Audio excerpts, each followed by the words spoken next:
Just around the corner is the Euros 2021.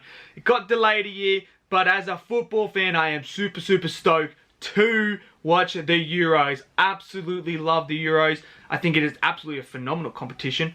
There's so much about it that I love. If you guys know, I follow the English Premier League. I follow Arsenal religiously. I love it. I breathe it. I play it. I do everything with football. So I thought to myself, I want to make a video for myself and a video for other football fans out there so they can voice their opinions about what I think is going to happen at the Euros, my predictions, who's going to win, who are my contenders, who are the dark horses, who's going to win player of the tournament, who's going to get the golden boot. I'm going to let you guys know that, but make sure in the comments below you let me know your stuff, your comments. Just let me know who you think is going to win, who's going to lose, who's going to win the golden boot, who's going to be player of the tournament. Let me know in the comments below. Smash that like button, hit subscribe, and let's jump into this preview prediction video of the Euros 2021.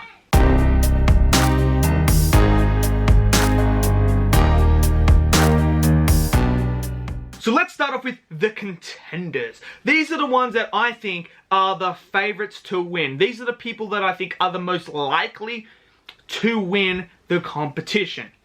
Obviously, you've got to start off with the world champs, France. I mean, they got an unbelievable squad. You got Pogba, you got Kante, you got Mbappe, Griezmann.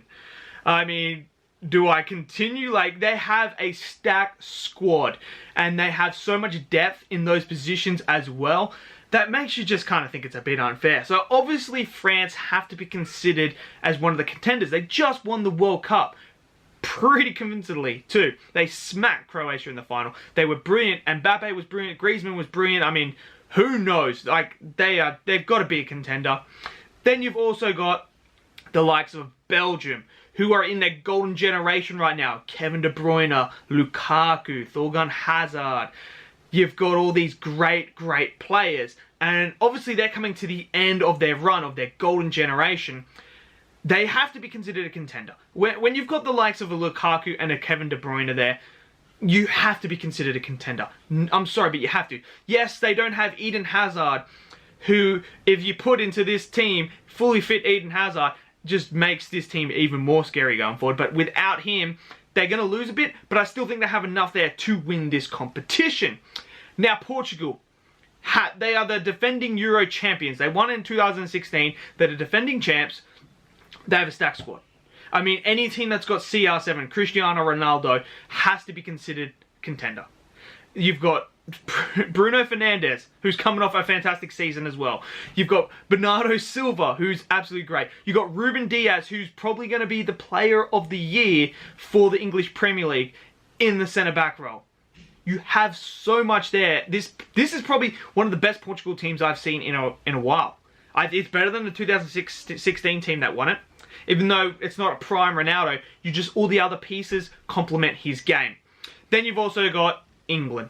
This is their golden generation they're coming up. We're talking about Sancho, Harry Kane, Jack Grealish, Mason Mount, Phil Foden, Alexander Arnold, we have Declan Rice, the list goes on. This is their golden generation. And they'll be looking at this as a springboard to either win or push on for the World Cup next.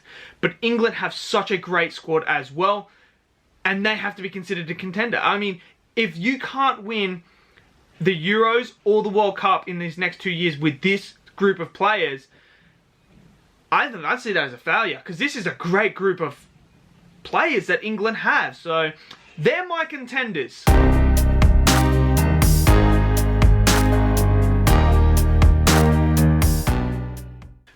Now let's move to the dark horses. Now these are the teams that not many people are predicting to get to the final and win it. But I think these teams could actually impact it quite a lot and have a chance at winning it, but I don't think a lot of people are going to talk about them winning it. And there's two teams in particular. The first one is Italy. Italy don't have any star players that really stand out. They've got Verratti, who's a star player, but they don't really have that star, X-factor player like a Ronaldo, like an Mbappe, like a Griezmann, or De Bruyne. They don't have that. What they do have, and what Italy are known for, is being resilient in defense. Banding as a group together and absolutely just boring the shit out of you and defending their way to a title. They've done this on multiple occasions.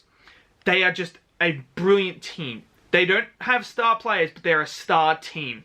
And when they come to these tournaments, they know how to grind out a result. They know how to win a 1-0 result. Italy are known for that. So to write them off, I think would be a mistake. But to me, they're the dark horse. If they can get a run together and they start beating like a Belgium or France or something like that, they could start seeing their confidence rise and rise and rise, and they could start to feel it.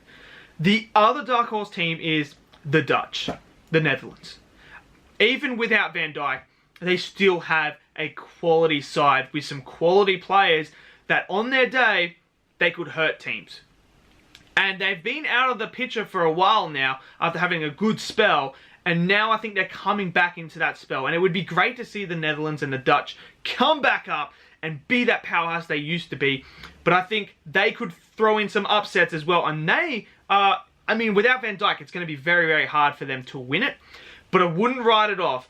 These two teams, Italy and the Dutch, they wouldn't be a bad sneaky fiver to put on to win the tournament. Because if they can put together a little bit of a run and get that belief, who knows what they could do.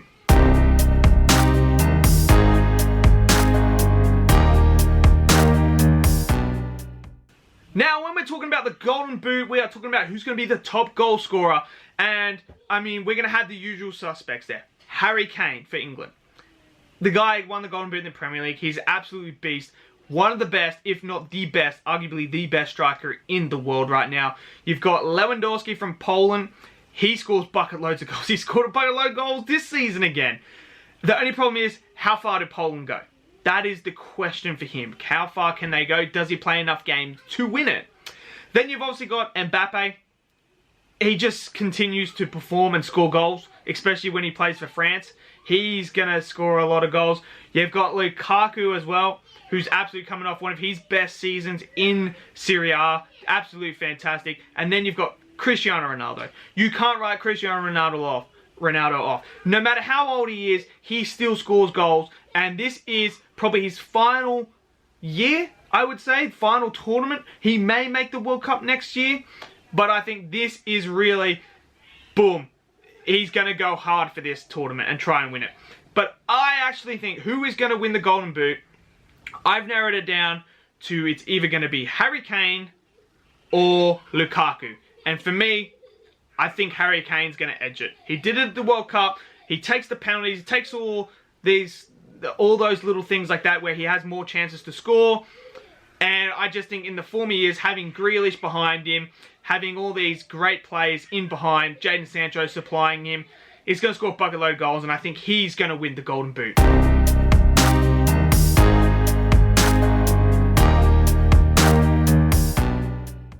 Player of the tournament. Oh, this is a spicy one. Because you've got Mbappe. I mean, the young kid who's absolutely on fire. He is a big shout for player of the tournament. And I think he's going to have a big tournament as well. Then you've got Kante, who just absolutely was beast in the Champions League. Can't write him off as a defensive midfielder. He's really, really good. And he's instrumental to France winning the World Cup as well.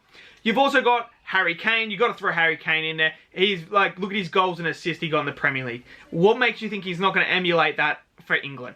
He does it, and if he does, he's going to be in for a shout. Then you've got Kevin De Bruyne. It's Kevin De Bruyne. Everyone knows how good Kevin De Bruyne is. Yeah, he has to be in this conversation. Ruben Diaz, who arguably is going to win Player of the Tournament. Arguably going to win the Player of the Year for the English Premier League. He could have a massive, massive influence on Portugal and how they defend and grind out results. He could be there. Cristiano Ronaldo from Portugal as well. You got to throw him in there because it's Ronaldo. But my pick for Player of the Tournament is not one of them. This is going to be a shout. But I think he's going to have to be instrumental in the way this team plays. And also, I hope he gets minutes. Because I rate this guy so highly. And that's Jack Grealish from England. I think Jack Grealish is the X factor that England needs in this tournament. When things are... That's what they were missing to me in the World Cup. When they were playing Croatia, they were just missing that one person who could grab a game by the scruff of the neck and do something and get them over the line.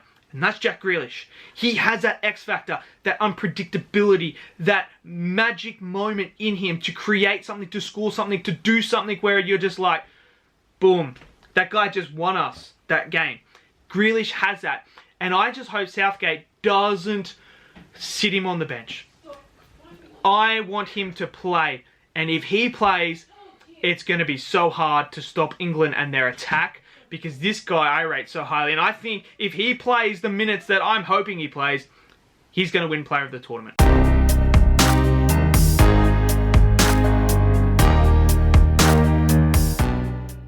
So who do I think is going to win overall? Look, I was tossing up who I think is going to win.